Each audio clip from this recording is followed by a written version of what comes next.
Bayangkan ini, kamu sedang berada di rumah tua peninggalan leluhur. Lampu temaram, angin malam berdesir pelan. Di sudut lemari kayu jati, terbungkus kain mori yang mulai menguning, tersimpan sesuatu yang tidak pernah diceritakan secara terbuka oleh keluargamu. Sebuah pusaka. Bukan sekedar benda, bukan sekedar warisan, tapi penjaga takdir. Dan sekarang, tanpa kamu sadari, ada orang yang memintanya, ingin meminjam, ingin melihat, bahkan ingin membelinya dengan harga tinggi. Pertanyaannya satu, beranikah kamu memberikannya?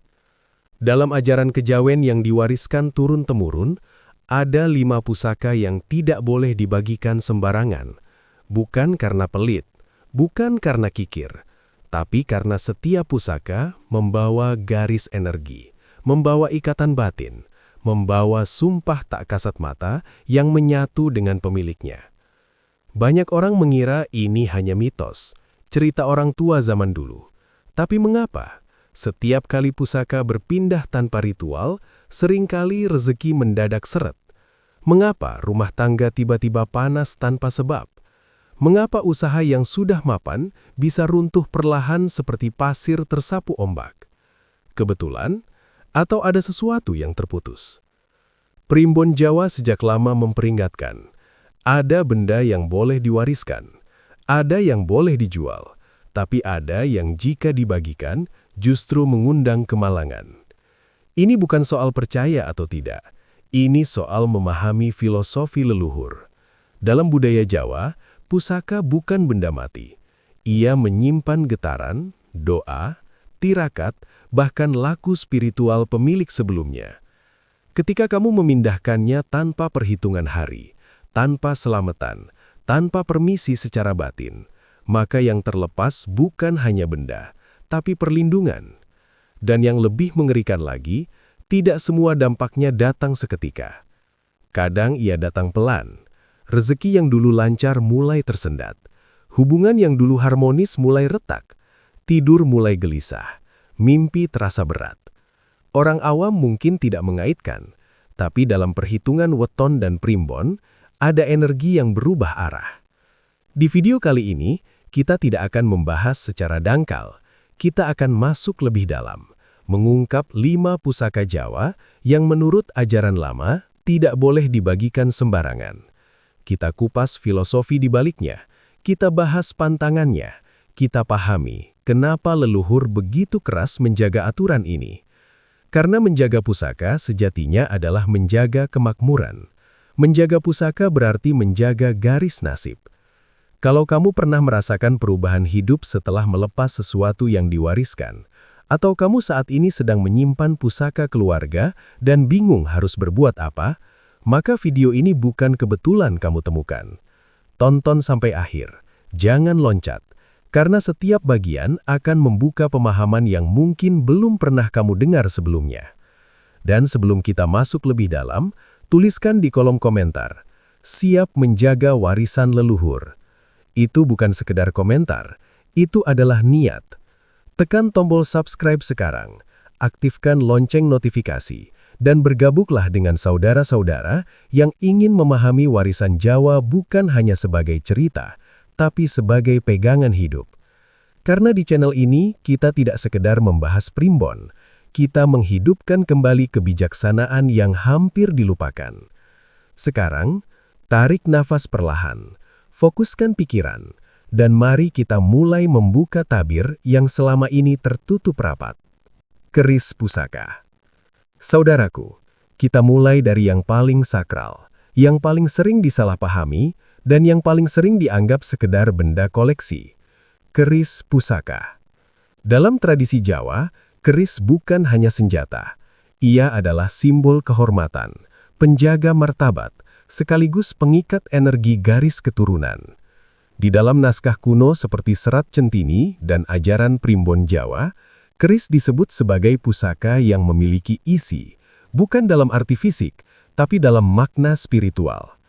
Setiap keris pusaka biasanya melalui proses panjang. Ada doa, ada tirakat, ada laku batin dari empu pembuatnya. Bahkan dalam tradisi tertentu, empu melakukan puasa dan ritual khusus sebelum menempa bilahnya. Artinya sejak awal, ia sudah disiapkan bukan sekedar sebagai logam tajam, tapi sebagai penjaga energi. Kenapa tidak boleh dibagikan sembarangan? Karena keris pusaka diyakini menyatu dengan aura pemiliknya, terutama jika keris itu sudah lama ngemong satu keluarga. Ia menyerap karakter, perjuangan, bahkan penderitaan pemiliknya. Energi ini kemudian membentuk ikatan yang halus tapi kuat.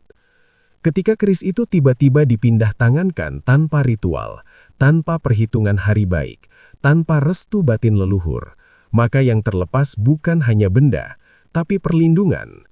Dan yang lebih mengerikan lagi, tidak semua dampaknya datang seketika. Kadang ia datang pelan. Rezeki yang dulu lancar mulai tersendat. Hubungan yang dulu harmonis mulai retak. Tidur mulai gelisah. Mimpi terasa berat. Orang awam mungkin tidak mengaitkan, tapi dalam perhitungan weton dan primbon, ada energi yang berubah arah. Di video kali ini, kita tidak akan membahas secara dangkal. Kita akan masuk lebih dalam, mengungkap 5 pusaka Jawa yang menurut ajaran lama tidak boleh dibagikan sembarangan. Kita kupas filosofi di baliknya, kita bahas pantangannya, kita pahami kenapa leluhur begitu keras menjaga aturan ini.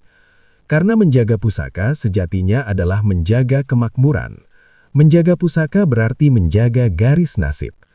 Kalau kamu pernah merasakan perubahan hidup setelah melepas sesuatu yang diwariskan, atau kamu saat ini sedang menyimpan pusaka keluarga dan bingung harus berbuat apa, maka video ini bukan kebetulan kamu temukan. Tonton sampai akhir, jangan loncat, karena setiap bagian akan membuka pemahaman yang mungkin belum pernah kamu dengar sebelumnya. Dan sebelum kita masuk lebih dalam, tuliskan di kolom komentar, siap menjaga warisan leluhur. Itu bukan sekedar komentar, itu adalah niat.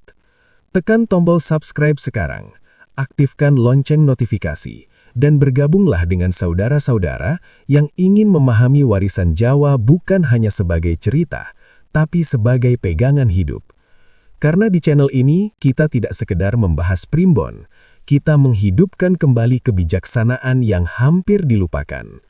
Sekarang, tarik nafas perlahan, fokuskan pikiran, dan mari kita mulai membuka tabir yang selama ini tertutup rapat.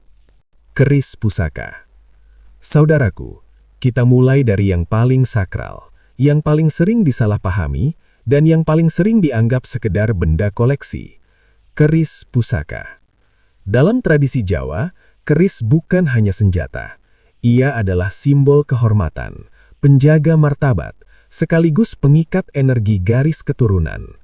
Di dalam naskah kuno seperti Serat Centini dan ajaran primbon Jawa, keris disebut sebagai pusaka yang memiliki isi, bukan dalam arti fisik, tapi dalam makna spiritual.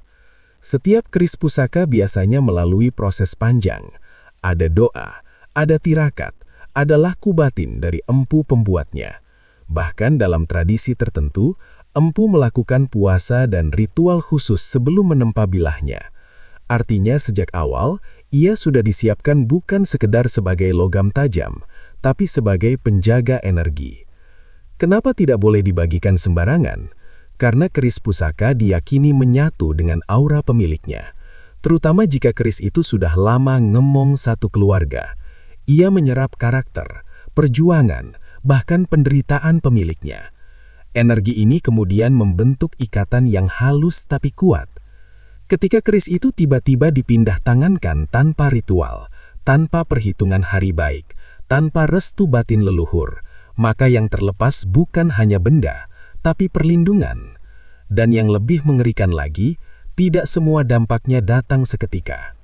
Kadang ia datang pelan, rezeki yang dulu lancar mulai tersendat, hubungan yang dulu harmonis mulai retak, tidur mulai gelisah, mimpi terasa berat. Orang awam mungkin tidak mengaitkan, tapi dalam perhitungan weton dan primbon, ada energi yang berubah arah. Di video kali ini, kita tidak akan membahas secara dangkal, kita akan masuk lebih dalam, mengungkap 5 pusaka Jawa yang menurut ajaran lama tidak boleh dibagikan sembarangan. Kita kupas filosofi di baliknya, kita bahas pantangannya, kita pahami kenapa leluhur begitu keras menjaga aturan ini. Karena menjaga pusaka sejatinya adalah menjaga kemakmuran. Menjaga pusaka berarti menjaga garis nasib. Kalau kamu pernah merasakan perubahan hidup setelah melepas sesuatu yang diwariskan, atau kamu saat ini sedang menyimpan pusaka keluarga dan bingung harus berbuat apa, maka video ini bukan kebetulan kamu temukan. Tonton sampai akhir, jangan loncat, karena setiap bagian akan membuka pemahaman yang mungkin belum pernah kamu dengar sebelumnya. Dan sebelum kita masuk lebih dalam, tuliskan di kolom komentar, "Siap menjaga warisan leluhur." Itu bukan sekedar komentar, itu adalah niat. Tekan tombol subscribe sekarang, aktifkan lonceng notifikasi, dan Mustika bertuah. Sekarang kita masuk ke pusaka kedua. Bentuknya kecil, kadang hanya sebesar ujung jari. Ada yang bening seperti kristal, ada yang gelap pekat. Ada pula yang tampak biasa saja seperti batu kali. Tapi dalam tradisi kejawen, mustika bukan batu biasa. Dalam ajaran primbon Jawa dan kisah-kisah yang tertuang dalam Serat Centini, mustika dipercaya sebagai benda yang memiliki energi tersimpan. Energi ini bisa terbentuk dari alam, dari proses spiritual, atau dari laku batin seseorang yang panjang. Yang membuatnya berbahaya bukan bentuknya, tapi keterikatannya. Mustika yang sudah lama dimiliki seseorang biasanya sudah nyawiji dengan aura pemiliknya. Ia mengikuti getaran batin, menyelaraskan diri dengan niat dan karakter. Karena itu, mustika sering disebut sebagai pusaka personal, bukan pusaka kolektif. Disinilah banyak orang keliru. Mereka menganggap mustika bisa dipinjamkan, bisa ditukar, bisa diperjualbelikan sesuka hati. Padahal dalam filosofi Jawa, mustika yang sudah menyatu tidak boleh sembarang dipindahkan. Kenapa? Karena energi yang terikat bisa terguncang. Ketika mustika berpindah tanpa ritual atau tanpa kesiapan batin pemilik baru, yang terjadi seringkali bukan manfaat, tapi kebalikannya. Energi yang tadinya stabil berubah liar. Pemilik baru merasa tidak nyaman, tidur terganggu, pikiran gelisah tanpa sebab. Dalam primbon disebutkan beberapa tanda energi mustika tidak selaras. Usaha yang sebelumnya lancar mendadak seret. Sering terjadi kesalahpahaman dalam keluarga, badan terasa berat tanpa medis jelas, mimpi bertemu sosok asing atau suasana menekan. Sekali lagi, ini bukan untuk menakut-nakuti, tapi untuk mengingatkan bahwa dalam budaya Jawa, setiap pusaka punya aturan. Mustika bukan aksesori, bukan pajangan. Ia adalah amanah. Ada mustika yang diyakini sebagai penarik rezeki, ada yang untuk pengasihan, ada yang untuk perlindungan diri. Namun setiap jenis memiliki laku. Ada yang harus dirawat dengan doa tertentu, ada yang tidak boleh dibawa ke tempat-tempat tertentu, bahkan ada yang tidak boleh disentuh orang lain, karena sentuhan pun diyakini bisa mempengaruhi energi. Dalam praktik tradisi lama, jika mustika memang harus dipindahkan, biasanya dilakukan pembersihan energi terlebih dahulu, permohonan izin secara batin, penentuan hari baik berdasarkan hitungan weton, penyerahan langsung bukan lewat perantara acak. Tujuannya satu, agar energi tidak kaget. Karena dalam pandangan kejawen, energi yang kaget bisa berbalik arah. Yang menarik, banyak orang baru menyadari pentingnya aturan ini setelah mengalami perubahan drastis dalam hidupnya. Ada yang mengaku setelah menjual mustika warisan, usahanya pelan-pelan menurun. Ada yang merasa rumahnya tidak lagi terasa nyaman. Apakah semua pasti karena mustika? Tidak selalu.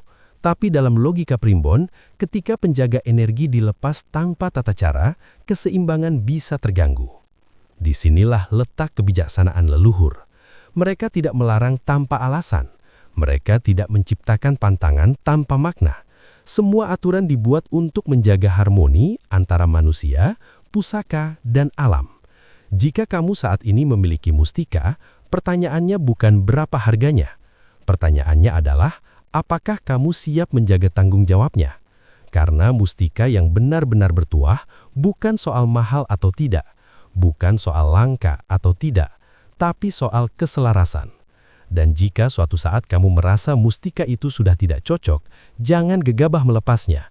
Pahami dulu, tenangkan diri. Konsultasikan pada orang yang benar-benar memahami laku kejawen. Sebab dalam dunia pusaka, yang paling berbahaya bukan energinya, melainkan kecerobohan manusianya.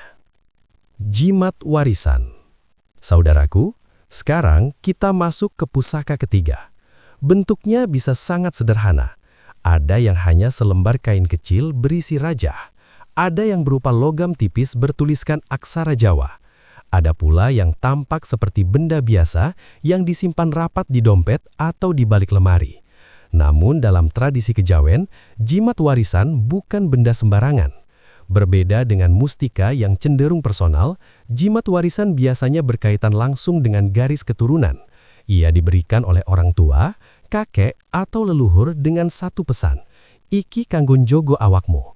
Ini untuk menjagamu.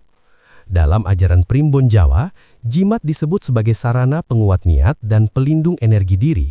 Tetapi yang sering dilupakan adalah jimat bekerja berdasarkan kecocokan batin dan restu garis darah. Artinya, tidak semua jimat bisa dipakai semua orang. Tidak semua warisan cocok untuk semua keturunan. Banyak orang tergoda membagikan jimat karena kasihan, karena ingin membantu saudara, atau bahkan karena ingin terlihat punya sesuatu. Padahal dalam filosofi Jawa, jimat bukan untuk pamer. Ia bukan simbol kesaktian. Ia adalah amanah yang menyatu dengan tanggung jawab moral. Kenapa tidak boleh dibagikan sembarangan? Karena jimat warisan diyakini sudah terikat dengan doa dan laku orang yang memberikannya. Ada tirakat yang menyertainya. Ada niat khusus yang ditanamkan. Ketika jimat itu berpindah tanpa restu atau tanpa kecocokan, energinya bisa melemah atau bahkan berbalik. Dalam primbon disebutkan, tanda-tanda jimat yang salah tangan bisa berupa, pemilik baru sering merasa gelisah tanpa sebab, emosi lebih mudah meledak, usaha terasa berat meski sudah berusaha keras, sering terjadi kejadian kecil yang merugikan. Sekali lagi, bukan karena jimat itu jahat, tapi karena tidak selaras. Dalam budaya Jawa ada prinsip harmoni. Segala sesuatu harus pada tempatnya. Jika tidak, keseimbangan terganggu. Jimat yang diwariskan biasanya sudah dititipkan pada orang tertentu. Bahkan dalam beberapa keluarga, jimat hanya boleh turun ke anak dengan weton tertentu yang dianggap kuat menanggung energinya. Inilah yang jarang dibahas. Banyak orang hanya melihat bentuknya, tapi tidak memahami beban energinya. Ada jimat untuk kewibawaan, ada untuk perlindungan usaha, ada untuk keselamatan perjalanan. Setiap fungsi memiliki pantangan. Ada yang tidak boleh dibawa ke tempat maksiat, ada yang tidak boleh dilangkai, ada yang tidak boleh terkena sumpah serapah. Karena jimat diyakini menyerap getaran pemiliknya, jika pemiliknya lalai, energinya pun ikut melemah. Jika memang harus diwariskan, leluhur biasanya melakukan penyerahan langsung dengan doa khusus. Penentuan hari baik berdasarkan hitungan weton, nasihat pantangan yang harus dijaga, permohonan restu pada leluhur secara batin. Karena dalam pemahaman kejawen, memindahkan jimat sama dengan memindahkan penjaga takdir. Dan yang paling berbahaya adalah ketika jimat dijual demi materi. Dalam filosofi Jawa, itu dianggap memutus ikatan spiritual demi keuntungan sesaat. Tidak heran jika banyak cerita orang yang setelah menjual jimat warisan justru hidupnya terasa lebih berat. Apakah ini mutlak terjadi? Tentu tidak bisa disamaratakan. Tapi dalam sudut pandang primbon, setiap tindakan terhadap pusaka memiliki konsekuensi energi. Yang perlu kita pahami adalah ini, jimat bukan sumber kekuatan utama. Kekuatan sejati tetap pada diri kita dan doa kita. Jimat hanyalah sarana pengingat dan penjaga harmoni. Namun, ketika sarana itu diperlakukan sembarangan, maka harmoni bisa goyah.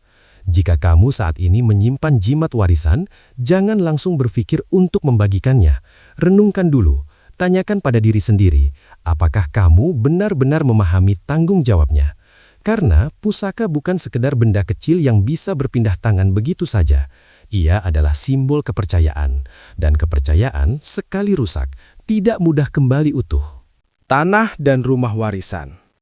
Saudaraku, ketika mendengar kata pusaka, kebanyakan orang langsung membayangkan benda, keris, mustika, atau jimat. Padahal, dalam pandangan kejawen, ada pusaka yang jauh lebih besar dan sering diremehkan. Tanah dan rumah warisan. Ini bukan sekedar aset, bukan sekedar properti yang nilainya naik setiap tahun. Dalam tradisi Jawa, tanah adalah ibu, tempat berpijak, tempat leluhur menanam doa, keringat, dan harapan.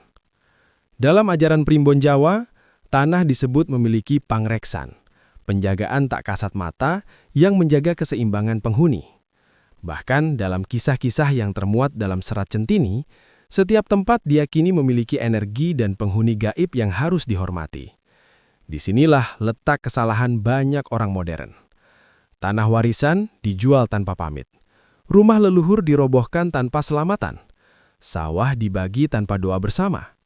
Secara hukum mungkin sah, tapi secara spiritual belum tentu harmonis. Dalam filosofi Jawa, rumah bukan sekedar bangunan. Ia menyimpan memori, tangis, tawa, doa yang diucapkan setiap malam. Energi itu menumpuk dan membentuk suasana yang disebut rasa omah, rasa rumah. Ketika rumah warisan tiba-tiba dijual tanpa ritual atau permohonan izin batin, dipercaya bisa terjadi ketidakseimbangan energi. Bukan berarti pasti sial, tapi dalam Primbon Jawa disebutkan beberapa tanda yang sering dikaitkan. Rejeki keluarga terasa seret setelah rumah dilepas. Saudara kandung mudah berselisih saat pembagian warisan. Penghuni rumah baru sering merasa tidak nyaman tanpa sebab jelas. Sering terjadi gangguan kecil yang berulang. Apakah ini mutlak? Tidak bisa digeneralisasi. Tapi leluhur Jawa selalu mengingatkan, hormati tempat berpijakmu. Tanah warisan diyakini menyimpan restu leluhur. Ketika dilepas tanpa tata cara, seolah-olah restu itu ikut terputus. Itulah mengapa dalam tradisi lama, sebelum menjual atau membagi tanah pusaka, biasanya dilakukan selamatan sederhana sebagai tanda permisi, doa bersama keluarga besar, penentuan hari baik berdasarkan weton, permohonan izin kepada leluhur secara batin. Tujuannya bukan mistis berlebihan, tujuannya menjaga harmoni. Karena dalam kejawen, hidup itu soal seimbang, antara lahir dan batin, antara materi dan restu. Ada pula kepercayaan bahwa beberapa tanah warisan memiliki isi tertentu, bukan dalam arti menyeramkan, tapi sebagai penjaga energi tempat itu. Jika diperlakukan dengan hormat, tempat itu membawa ketenangan. Jika diabaikan, bisa menimbulkan rasa tidak nyaman. Yang menarik, banyak orang baru sadar pentingnya ini setelah terjadi konflik keluarga saat pembagian warisan. Saudara yang dulu akrab mendadak saling curiga, padahal akar masalahnya bukan sekedar uang, tapi rasa tidak dihormatinya nilai leluhur. Inilah pesan mendalamnya. Tanah dan rumah warisan bukan hanya soal harga pasar, ia adalah simbol perjalanan keluarga. Jika memang harus dijual karena kebutuhan, lakukan dengan cara yang baik. Jangan terburu-buru, jangan penuh emosi, jangan hanya memikirkan nominal. Karena dalam pandangan Jawa, yang dijaga bukan hanya bangunan, tapi keberkahan. Jika kamu saat ini tinggal di rumah warisan leluhur, rawatlah dengan niat baik. Bersihkan, doakan, jaga keharmonisan keluarga di dalamnya. Karena rumah yang dipenuhi doa akan memancarkan ketenangan. Dan jika suatu hari kamu harus melepasnya, lakukan dengan hormat. Sebab pusaka terbesar bukan benda kecil di lemari, tapi tanah tempat leluhur pernah bersujud dan berharap masa depan keluarganya tetap makmur. Ilmu dan ajian turunan. Saudaraku, inilah pusaka kelima. Tidak berbentuk, tidak bisa disentuh, tidak bisa difoto, tidak bisa dipamerkan. Tapi justru inilah yang paling berbahaya jika salah diberikan. Ilmu dan ajian turunan. Dalam tradisi kejawen, ada ilmu yang diwariskan dari guru ke murid, dari orang tua ke anak, dari leluhur ke keturunan tertentu. Ilmu ini bukan sekedar bacaan, bukan sekedar mantra. Ia adalah laku. Dalam ajaran Primbon Jawa, disebutkan bahwa setiap ilmu memiliki tanggung jawab batin. Artinya, sebelum seseorang menerima ajian, ia harus siap secara mental, spiritual, dan moral. Masalahnya, banyak orang ingin cepat punya isi tanpa siap menanggung konsekuensi. Ilmu dalam tradisi Jawa bukan untuk gagah-gagahan, bukan untuk pamer kesaktian, bukan untuk membuat orang takut. Ia diberikan untuk menjaga diri, menjaga keluarga, atau membantu sesama. Kenapa tidak boleh dibagikan sembarangan? Karena setiap ajian memiliki pantangan. Ada yang mensyaratkan puasa rutin, ada yang melarang pemiliknya berkata kasar, ada yang tidak boleh digunakan untuk menyakiti orang lain, ada yang menuntut kesucian niat. Jika ilmu itu diberikan pada orang yang tidak siap, tidak disiplin, atau memiliki niat keliru, maka energinya bisa berbalik arah. Dalam Primbon Jawa disebutkan, tanda ilmu yang salah tangan bisa berupa pemilik baru sering sakit tanpa sebab jelas, emosi tidak stabil, hidup terasa berat dan penuh tekanan, mengalami gangguan batin atau mimpi yang menguras energi. Bukan karena ilmunya jahat, tapi karena ia dilanggar. Ilmu kejawen itu seperti api. Jika digunakan untuk menerangi, ia bermanfaat. Jika dimainkan sembarangan, ia membakar. Leluhur Jawa sangat berhati-hati dalam menurunkan ajian. Tidak semua anak diberi, tidak semua murid diajari. Biasanya hanya yang dianggap matang secara batin dan mampu menjaga laku. Ada istilah kuatnya enggak, artinya kuat menanggung. Karena setiap ilmu membawa getaran. Jika batin tidak stabil, getaran itu bisa membuat hidup tidak seimbang. Itulah sebabnya dalam tradisi lama, proses pewarisan ilmu dilakukan dengan sumpah dan janji menjaga pantangan, tirakat tertentu sebelum menerima ajian, penyerahan secara langsung dari guru ke murid, doa restu agar ilmu membawa kebaikan. Tidak pernah diberikan secara main-main. Sekarang kita hidup di zaman serba cepat. Banyak orang ingin instan, ingin hasil tanpa proses. Bahkan ada yang menjual ajian secara bebas. Padahal dalam filosofi Jawa, ilmu bukan barang dagangan. Ilmu adalah amanah. Dan yang paling penting untuk dipahami, kekuatan terbesar bukan pada ajian itu sendiri. Kekuatan terbesar ada pada niat dan akhlak pemiliknya. Jika niatnya lurus, ilmu menjadi pelindung. Jika niatnya bengkok, ilmu bisa menjadi beban. Karena dalam kejawen, setiap kekuatan selalu diikuti tanggung jawab. Jika kamu pernah ditawari ajian atau ilmu tertentu, jangan langsung tergoda. Tanyakan pada dirimu, apakah aku siap menjaga pantangannya? Apakah aku siap disiplin? Apakah aku siap mengendalikan diri? Karena menerima ilmu bukan sekedar menerima kemampuan. Itu berarti menerima konsekuensi. Pusaka berbentuk benda bisa disimpan di lemari, tanah bisa dipagar, rumah bisa dikunci. Api, ilmu, ia tinggal di dalam dirimu. Dan jika kamu tidak siap menjaganya, maka yang paling terdampak bukan orang lain, tapi hidupmu sendiri. Itulah sebabnya leluhur selalu berpesan, jangan sembarang menurunkan ajian, jangan sembarang menerima ilmu. Karena pusaka tak terlihat ini adalah yang paling berat timbangannya di hadapan takdir. Saudaraku, setelah kita mengupas 5 pusaka yang tidak boleh dibagikan sembarangan, keris pusaka, mustika bertuah, jimat warisan, tanah dan rumah leluhur, hingga ilmu dan ajian turunan, ada satu benang merah yang harus kita pahami. Semua bukan soal takut, semua bukan soal mistis semata. Ini soal tanggung jawab. Dalam filosofi Jawa, pusaka bukan sekedar benda atau kemampuan.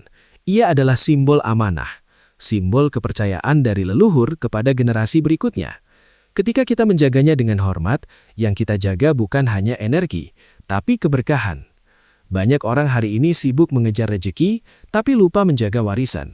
Sibuk mencari keberuntungan, tapi abai terhadap harmoni. Padahal dalam ajaran Primbon Jawa, kemakmuran sejati bukan hanya tentang harta. Ia tentang selarasnya niat, tindakan, dan restu leluhur. Jika kamu memiliki salah satu pusaka yang kita bahas tadi di atas, jangan panik, jangan langsung takut. Yang perlu kamu lakukan hanyalah satu, rawat dengan niat baik dan pemahaman. Karena pusaka yang dijaga dengan hormat akan menjadi pelindung. Namun, pusaka yang diperlakukan sembarangan bisa menjadi beban. Dan ingat, tidak semua warisan harus dibagikan. Tidak semua amanah boleh dipindahkan. Kadang yang perlu kita lakukan hanyalah menjaga, bukan memamerkan. Merawat, bukan menjual. Memahami, bukan meremehkan. Sekarang saya ingin bertanya padamu. Apakah kamu pernah mengalami perubahan hidup setelah melepas sesuatu yang diwariskan? Atau mungkin kamu saat ini sedang menyimpan pusaka keluarga dan masih ragu bagaimana memperlakukannya? Tulis pengalamanmu di kolom komentar. Kita belajar bersama. Karena di sini kita tidak sekedar membahas primbon, tapi merawat kebijaksanaan leluhur agar tidak hilang di telan zaman. Jika pembahasan ini membuka wawasanmu, jangan lupa tekan tombol like sebagai dukungan agar konten seperti ini terus hadir. Subscribe channel ini dan aktifkan lonceng notifikasi supaya kamu tidak ketinggalan pembahasan mendalam lainnya tentang weton, garis nasib, dan rahasia pusaka Jawa yang jarang dibuka ke publik. Bagikan video ini kepada keluarga atau sahabat yang sedang memegang warisan leluhur. Bisa jadi mereka juga perlu memahami tanggung jawabnya. Karena menjaga pusaka, sejatinya adalah menjaga masa depan. Dan kita sebagai generasi penerus punya pilihan. Mengabaikan pesan leluhur, atau merawatnya dengan penuh kesadaran. Sampai jumpa di pembahasan berikutnya. Tetap waspada, tetap rendah hati, dan selalu jaga harmoni dalam hidupmu.